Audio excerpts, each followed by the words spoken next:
I still remember the exact moment my sister laughed at me. Not because it hurt, not because it surprised me, but because that laugh ended up costing her everything. Before I tell you what happened, I want to know something.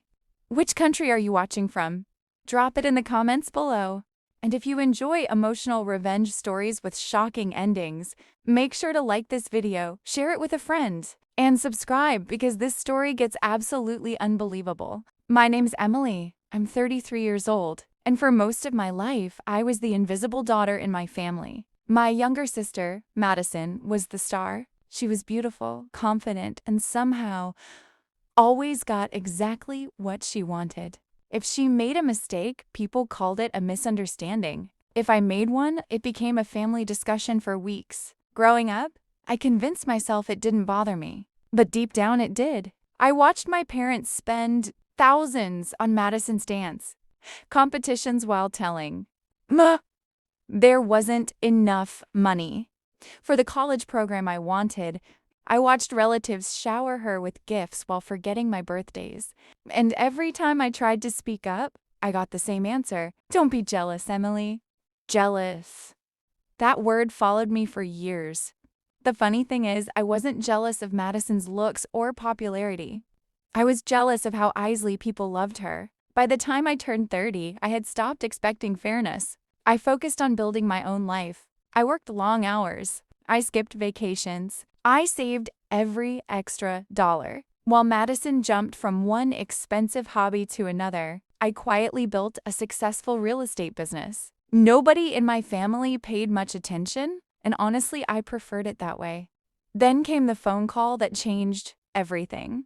Madison was getting married. The entire family treated it like a royal wedding. For months, all anyone talked about was the venue, the flowers, the guest list, and the designer dress.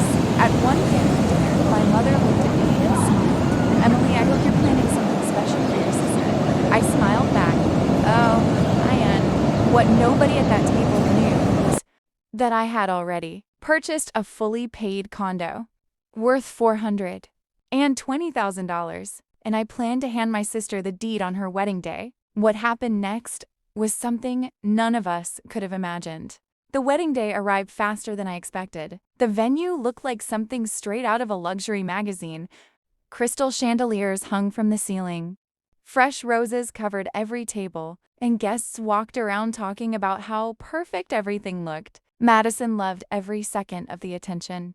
As I watched her pose for photos, I couldn't help remembering all the years she had spent treating me like an afterthought. Still, I pushed those feelings aside. This day wasn't about old arguments. At least, that's what I kept telling myself. The reception was packed with nearly 200 guests, family members, friends, business associates, and even local reporters were there because Madison's fiancé came from a wealthy family with strong community connections. Everything seemed perfect. Then the gift presentation started. One by one, people brought expensive gifts to the stage. Designer watches, luxury luggage, jewelry, cash envelopes. Madison accepted each one with a smile. Then my name was announced. The room became strangely quiet. I could feel dozens of eyes following me as I walked toward the stage carrying a simple white envelope. Immediately, I noticed the smirks. My aunt whispered something to another relative. Someone near the front actually laughed. I knew exactly what they were thinking. Emily brought an envelope, probably a greeting card, maybe a small check. Nothing impressive. Madison looked at me with that familiar expression she'd worn her entire life. The expression that said she already believed she was better than me. "That's my gift?" she asked loudly into the microphone. A few guests chuckled. I ignored them and handed her the envelope. "Open it," I said. Madison casually opened it while still smiling. For a brief second, her eyes scanned the document. Then she burst out laughing. Not a nervous laugh. Not a surprised laugh. A cruel laugh. The entire room froze. She held the document up and shook her head. "Emily? Seriously?" she said. More laughter spread through the crowd. "You expect me to believe this?" People looked confused. Madison turned toward the guests. My sister thinks she's giving me a condo. The crowd reacted with shocked murmurs. Then Madison rolled her eyes dramatically. I mean, come on. Does anybody actually believe Emily can afford a 4-100-and-20,000 dollar condo? The room exploded with laughter. And just like that, years of humiliation came rushing back. But while everyone was laughing at me, they failed to notice one thing. I wasn't embarrassed. I wasn't angry. I was smiling. Because Madison had just made the biggest mistake of her entire life, and in less than 10 minutes, the truth was about to come out in front of everyone. The laughter echoed through the ballroom. For a few seconds, it felt like everyone was enjoying the show. My sister stood on the stage holding the deed in one hand while her new husband laughed beside her. Even some relatives who barely knew the situation joined in. Madison looked directly at me and shook her head. Emily, you should have just brought a normal gift, she said. This is embarrassing. The crowd laughed again, but then something unexpected happened. A voice came from one of the front tables. Can I see that document? Everyone turned. It was Richard Collins, the attorney representing Madison's husband's family business. The man had spent nearly 30 years handling real estate transactions worth millions of dollars. Suddenly, the room became quiet. Madison handed him the deed without hesitation. She was still smiling, confident, certain that she had just exposed me in front of everyone. Richard adjusted his glasses and carefully examined the paperwork.